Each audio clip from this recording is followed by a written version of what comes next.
All the pressure obviously is on Anthony. How does it feel to have not all that pressure? Just come in here, do your thing, no worries, no stress really. And talk to me a little bit about that. It feels good, like Kevin mentioned, we're fighting in this where he lives, and there's a expectation from the media and people that he's going to take care of business and knock me out and all this kind of hoorah. But it feels good, because like my focus is training, being in great shape, and there's not really a lot of pressure.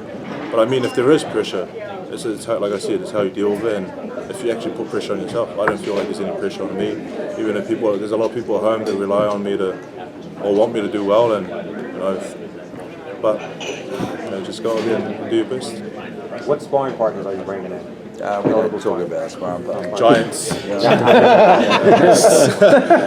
big guys. We won't be covering your training camp, so I'm trying to get as much as we can out of you now, because we'll see until you walk in the ring. Right. No one covers our sparring days anyway.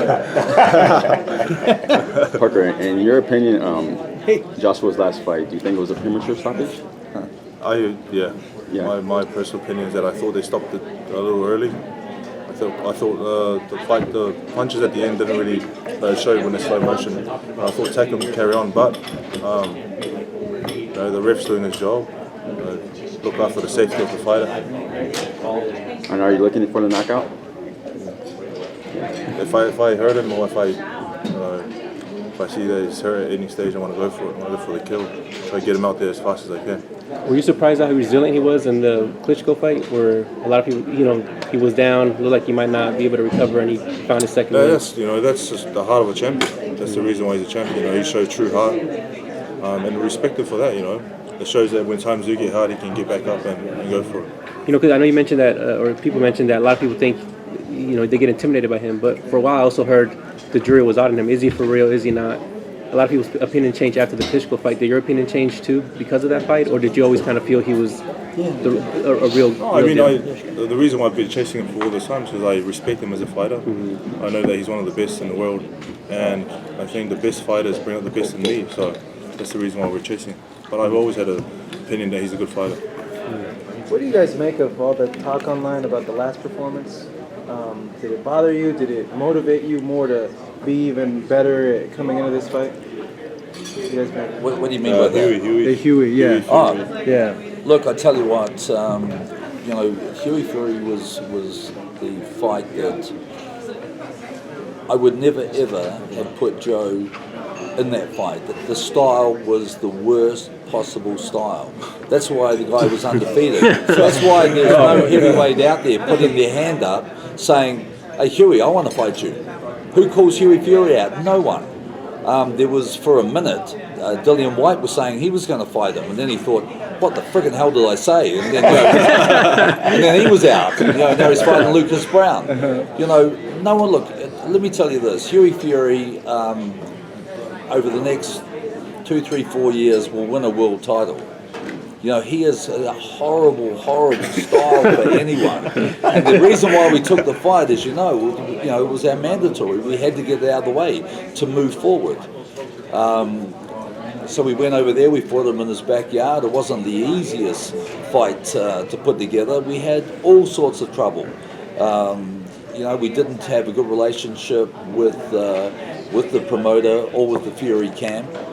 When the fight ended, I think we earned each other's respect, and we actually had a good relationship and bond formed then. But coming into the fight, it was not a nice fight to be part of. But it was a fight that I think Joe learned a lot from, because it was a fight that everything that could possibly go wrong went wrong. For instance, when we left Vegas, or when we were due to leave Vegas, up until a day out, we didn't even have our plane tickets. It was like, it was like, and I said to Joe, hey, we'll be flying. They're just messing with us. They're experts at doing this. And they are. They're very, very good at, getting inside the head of the people they fight. We saw what they did with Klitschko. He was a shadow of the man that he was the fight before that, because Tyson completely got inside his head, and we took a leaf from that book, and we sort of studied it and we watched it, and I talked Joe through it on a number of occasions that they'll do everything to make this a bad experience for us. which I think was a good experience for Joe to experience and go through. Bad but good. Okay, You guys. mentioned, Just one yeah. or two more. Yeah. You mentioned that for 3 years now you've had your eye on Joshua.